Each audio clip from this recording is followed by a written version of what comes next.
नमस्कार, एक न्यूज 24 देख रहे हैं आप और मैं हूं आपके साथ तान्या सिंह। देखिए, चौकीदार दफेदार समुदाय से जुड़ा मामला कई महीनों से लंबित है और उनके अधिकारों को लेकर चल रही चर्चा ने अब असंतोष का एक बड़ा रूप ले लिया है। लंबे समय से चौकीदार संघ अपने अधिकारों की मांग कर रहा है, लेकिन अफसोस की बात यह है कि अब तक इस मामले में कोई भी ठोस और सार्थक समाधान सामने नहीं आ पाया है। लगातार हो रही अनदेखी के कारण चौकीदार संघ के सदस्यों में निराशा और सरकार के प्रति नाराजगी काफी ज्यादा बढ़ती जा रही है और इस पूरे विवाद में केंद्रीय मंत्री चिराग पासवान की भूमिका भी सवालों के घेरे में आ गई है। उन्होंने कई बार मंचों से कहा था कि वे चौकीदारों के हित में न्याय की मांग करेंगे और उनकी आवाज को बुलंद करेंगे, लेकिन जमीनी हकीकत कुछ और ही बयां कर रही है। अब तक चिराग पासवान द्वारा कोई ठोस कदम नहीं उठाया गया है, जिससे चौकीदार संघ को यह महसूस होने लगा है कि उन्होंने केवल आश्वासन देकर उन्हें निराश किया है। चौकीदारों को उम्मीद थी कि चिराग पासवान उनके पक्ष में मजबूती से खड़े होंगे, लेकिन ऐसा कुछ होता नजर नहीं आ रहा है। वहीं दूसरी ओर पशुपति पारस ने इस मामले में मुख्यमंत्री नीतीश कुमार पर जमकर निशाना साधा।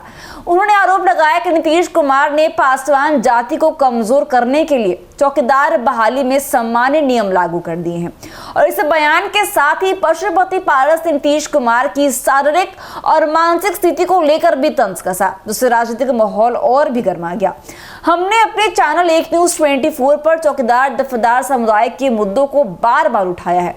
हमारे दर्शकों ने कमेंट्स के जरिए अपनी राय रखते हुए कहा कि चाचा भतीजा यानी चिराग पासवान और पशुपति पारस दोनों इस मुद्दे पर केवल राजनीति कर रहे हैं। जनता का मानना है कि इन दोनों नेताओं से कोई ठोस पहल की उम्मीद नहीं है और अब इस मामले में केवल सुप्रीम कोर्ट ही न्याय दिला सकता है। देखिए, चौकीदार संघ के कुछ सदस्यों का यह भी मानना है कि अगर तेजस्वी यादव चौकीदार पद को पासवान समाज का खानदानी हक मानते हुए बहाली की घोषणा करते हैं तो पूरा पासवान समाज उनके पक्ष में एकजुट होकर वोट देगा। चौकीदार दफेदार समुदाय का यह भी कहना है कि अगर उनके अधिकारों की अनदेखी जारी है तो 2025 के विधानसभा चुनाव में वे अपने बहुमत के दम पर चिराग पासवान और नीतीश कुमार को उनकी निष्क्रियता का करारा जवाब देंगे। इस संतोष के बीच राजनीतिक समीकरण में बदलने के संकेत मिल रहे हैं। अब चौकीदार संघ ने अपनी मांगों को लेकर एक बार फिर सड़कों पर उतरने की योजना बना ली है। जी हाँ, 24 मार्च 2025 को पटना के गांधी मैदान में चौकीदार संघ द्वारा एक बड़े धरना प्रदर्शन का आयोजन किया जाएगा।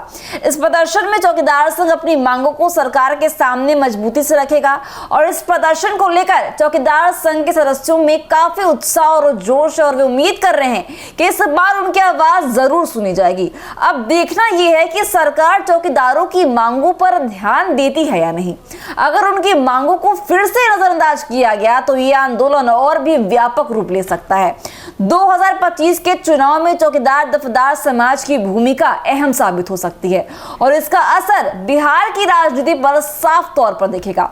तो ऐसे ही राजनीतिक अपडेट्स के लिए बने रहिए हमारे साथ और देखते रहिए 24। दीजिएगा इजाजत। धन्यवाद।